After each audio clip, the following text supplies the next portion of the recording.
Hello and good morning everyone. मेरा नाम है अजय जागलान। इजी इकोनॉमिक्स में आप सभी का एक बार फिर से स्वागत करता हूं। आशा करता हूं आप सभी सकुशल होंगे अपने घर पे। तो बच्चों, जैसा कि आप सभी जानते हैं, हम लोगों ने लास्ट लेक्चर में जो हमारे पास स्टैट्स होता है उसकी लिमिटेशन पढ़ी थी। उसकी कुछ हम लोगों ने डिसएडवांटेजेस हम लोगों ने पढ़े थे कि उसके अंदर क्या क्या कमियाँ होती हैं। ठीक है, अब हम जब उसकी कमियाँ पढ़ चुके हैं तो हमें उसकी अच्छाइयाँ भी पता होनी चाहिए बच्चे। ठीक है, क्योंकि वही बात कि हर दुनिया में जितनी भी चीज़ होती है उसमें कमियां भी होती हैं और उसमें अच्छाइयाँ भी होती हैं। उसके दो एंगल होते हैं, अच्छे और बुरे दोनों एंगल बच्चे। तो हमें यहाँ पर हम लोग कमियां पहले भी सीख चुके हैं। आज हमें सीखनी है उसकी इम्पोर्टेंस क्या है, उस डेटा की इकोनॉमिक्स के अंदर, या फिर उस डेटा की अपने आप की इंपॉर्टेंस कैसे बच्चे। ठीक है, तो हमें यहाँ पर बहुत कुछ जानने को मिलेगा। So a lot to know, a lot to discuss as always. But before we begin, अगर आप हमारे चैनल पर नए हैं तो चैनल को सब्सक्राइब करना बिल्कुल ना भूलें और बेल आइकन को प्रेस ज़रूर कर लें बच्चे। तो देखो, सबसे पहले एक सिंपल सी बात बच्चे, जो डेटा होता है, जो स्टैटिस्टिक्स होता है हमारे पास, जो स्टैट होता है, उसकी इकोनॉमिक्स के अंदर सबसे ज़्यादा रिलेवेंस होती है बच्चे, सबसे ज़्यादा इंपॉर्टेंस होती है। क्यों? क्योंकि इकोनॉमिक्स सिर्फ क्वालिटेटिव फॉर्म का मतलब नहीं होता, एक क्वांटिटेटिव फॉर्म का मतलब भी इकोनॉमिक्स होता है बच्चे। हम इकोनॉमिक्स में जब भी चीज़ें पढ़ते हैं, देखो अभी जैसे लॉकडाउन का टाइम पीरियड चल रहा है, अभी कहते हैं कि आपके देश में जो मैन्युफैक्चरिंग था वो कम हो गया है, इतने परसेंट से कम हो गया है, आपकी जीडीपी इतने परसेंट से गिर के इतने कम हो चुकी है, इनकम इतनी गिर चुकी है, बेरोजगारी इतनी बढ़ चुकी है। वो सब परसेंटेज की फॉर्म में शो किया जा रहा है बच्चे। ठीक है, नंबर्स की फॉर्म में शो किया जा रहा है, सब इकोनॉमिक्स से रिलेटेड है। ठीक है, तो मतलब कहीं ना कहीं स्टैट्स की बहुत ज़्यादा इंपॉर्टेंस है यहाँ पर। ठीक है, तो उसको हम लोग पॉइंट्स की फॉर्म में यहाँ पर समझ लेते हैं। तो सबसे पहले कहता है बच्चे कि quantitative expression of economic problem, कि इस एक इकोनॉमी में जितनी भी इकोनॉमिक प्रॉब्लम होती है, कोई पॉवर्टी की हो, एम्प्लॉयमेंट की हो, या फिर अनएम्प्लॉयमेंट की हो, ठीक है, या फिर किसी और चीज़ की कोई ट्रेड है, एक्सपोर्ट्स है, इंपोर्ट्स है, उनसे रिलेटेड जितनी भी इकोनॉमिक प्रॉब्लम हो हमारे पास, ठीक है, उन सब का सॉल्व करने के लिए या उन सब को प्रेजेंट करने के लिए क्वांटिटेटिव एक्सप्रेशन का इस्तेमाल किया जाता है। जैसे कि आपके देश में 70% लोग गरीबी रेखा से ऊपर हैं, मतलब गरीब नहीं है, 30% लोग गरीबी रेखा से नीचे हैं कि वो गरीब हैं। परसेंटेज क्वांटिटेटिव टर्म का इस्तेमाल किया गया ना बच्चे, नंबर्स का इस्तेमाल किया गया ना, 30%, या फिर कहीं 135 करोड़ में से 135 करोड़ खुद एक न्यूमेरिकल डेटा है। ठीक है, कि 135 करोड़ में से 120 करोड़ लोग गरीबी रेखा से ऊपर हैं, वो गरीब नहीं है। तो न्यूमेरिकल टर्म्स का इस्तेमाल किया गया है ना बच्चे। और कहते हैं कि आपके देश में जो अनएम्प्लॉयमेंट है, बेरोजगारी है, वो 15% है। मैं एग्जांपल दे रहा हूँ, ठीक है, रियल डेटा नहीं है, एग्जांपल के लिए समझा रहा हूँ आपको मैं सिर्फ, कि इतने परसेंटेज है बच्चे। न्यूमेरिकल डेटा का, न्यूमेरिकल एक्सप्रेशंस का इस्तेमाल किया गया है ना इकोनॉमिक प्रॉब्लम्स को समझाने के लिए। तो एक सबसे बड़ी इंपॉर्टेंस कि जितनी भी न्यूमेरिकल हमारे पास इकोनॉमिक प्रॉब्लम्स है, उनको एक्सप्रेस करने का सबसे अच्छा तरीका है क्वांटिटेटिव फॉर्म में, स्टैट्स की फॉर्म में। ठीक है, सेकंड पॉइंट में वो कहता है इंटरसेक्टरल एंड इंटरटेम्पोरल कंपैरिजंस, कि कई बार क्या होता है बच्चे कि देश की जो इकोनॉमी है वो किस तरफ जा रही है, ठीक है, तो उसको कंपेयर करने के लिए, उसके डेटा को कंपेयर करने के लिए हम इंटरसेक्टरल, डिफरेंट टाइप ऑफ सेक्टर हमारे पास, जैसे प्राइमरी सेक्टर है जहाँ पर जितने नेचुरल चीज़ें हैं वो सब आती है, हमारे देश के नेचुरल रिसोर्सेज हैं। ठीक है, सेकेंडरी सेक्टर है जहाँ पर जितनी मैन्युफैक्चरिंग सेक्टर है, इंडस्ट्रीज हैं, वो सब आती हैं यहाँ पे, गुड्स जहाँ पर प्रोड्यूस की जाती हैं, फिजिकल गुड्स।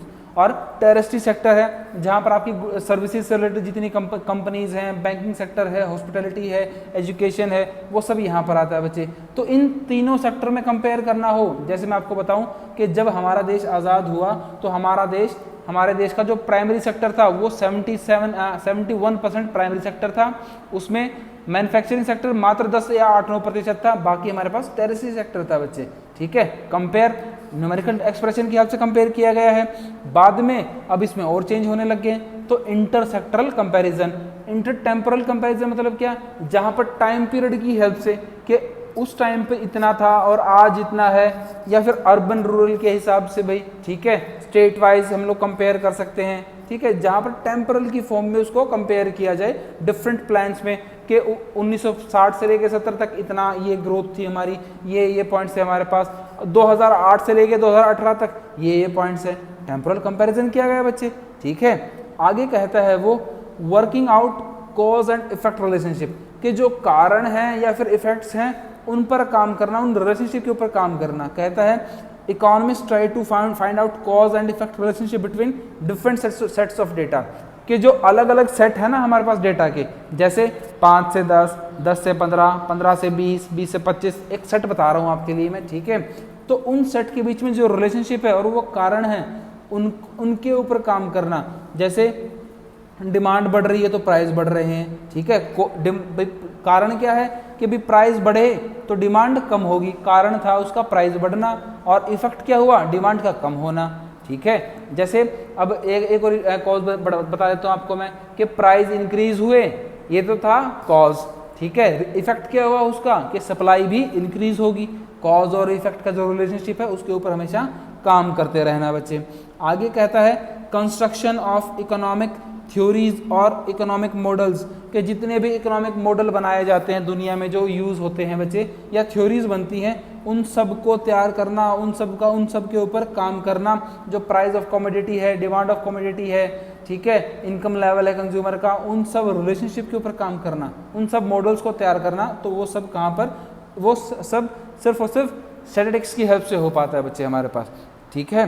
5th पॉइंट में वो कहता है कि इकोनॉमिक फोरकास्टिंग, कि देखो भाई इकोनॉमिक फोरकास्ट करना मतलब इकोनॉमिकली भविष्यवाणी करना। अब आप लोग कहेंगे सर भविष्यवाणी कैसे होगी बच्चे, देखो जो पास्ट का डेटा हमारे पास आता है, पास्ट के न्यूमेरिकल डेटा हमारे पास आता है, उसके आधार पे, पास्ट और प्रेजेंट के आधार पे हम लोग भविष्य की जो फोरकास्टिंग है वो कर सकते हैं। जैसे मैं बताऊं कि पिछले 10 साल से हमारी ग्रोथ रेट 10% की रेट से इंक्रीज हो रही है। एग्जांपल दे रहा हूं मैं आपके लिए कि 10% की ग्रोथ रेट से हमारी जो जीडीपी है, इकॉनमी है, वो इंक्रीज कर रही है, ठीक है। मतलब क्या, आने वाला टाइम भी कुछ ऐसा ही होगा, ठीक है। अब जैसे एकदम से कोरोना का टाइम पीरियड आ गया बच्चे, एक पैंडेमिक आ गया दुनिया में, तो वो सब श्रिंक हो रही है इकॉनमीज, इकोनॉमिक स्लो डाउन हो गई है, दुनिया में एक आर्थिक मंदी आ गई है बच्चे। तो इस साल इतनी फोरकास्टिंग, इस पैंडेमिक के कारण फोरकास्टिंग की है कि अब जो ग्रोथ रेट हमारी 6 या 7% की थी, अब वो मात्र 2 या 3% की है।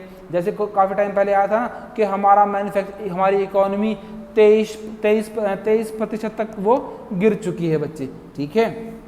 तो ये फोरकास्टिंग यहाँ पर सब होती रहती है। 6th पॉइंट में कहता है फॉर्मुलेशन ऑफ पॉलिसीज, कि जो भी सरकार को पॉलिसी बनानी होती है, जो भी नए कानून बनाएगी, जो भी पॉलिसी बनाएगी, जो भी नए प्लान बनाएगी, वो सब पुराने डेटा के आधार पे, प्रेजेंट डेटा के आधार पे वो सब पॉलिसीज बनाई जाती हैं जो भविष्य में इस्तेमाल की जाएंगे बच्चे, ठीक है। और लास्ट पॉइंट में कहता है वो इकोनॉमिक इक्विलिब्रियम। इकोनॉमिक इक्विलिब्रियम का मतलब क्या भाई, जो ट्रेड हम लोग करते हैं, जो प्रोड्यूसर्स होते हैं, जो कंज्यूमर होते हैं, जो कंज्यूमर सेटिस्फेक्शन के लिए काम करते हैं, प्रोड्यूसर्स प्रॉफिट के लिए काम करते हैं, क्या उस मार्केट में इक्विलिब्रियम है या नहीं है, ठीक है। तो उस इकोनॉमिक इक्विलिब्रियम का क्या फिर कोई सरप्लस में है या फिर कोई लॉस में है, तो उस इक्विलिब्रियम लेवल को चेक करने के लिए, उसको पता करने के लिए हम लोग न्यूमेरिकल डेटा का ही इस्तेमाल करते हैं बच्चे, ठीक है।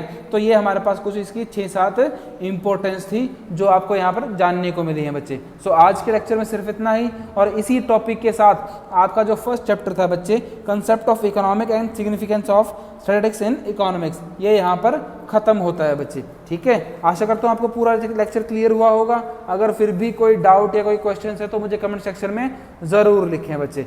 Thanks for listening, have a great day.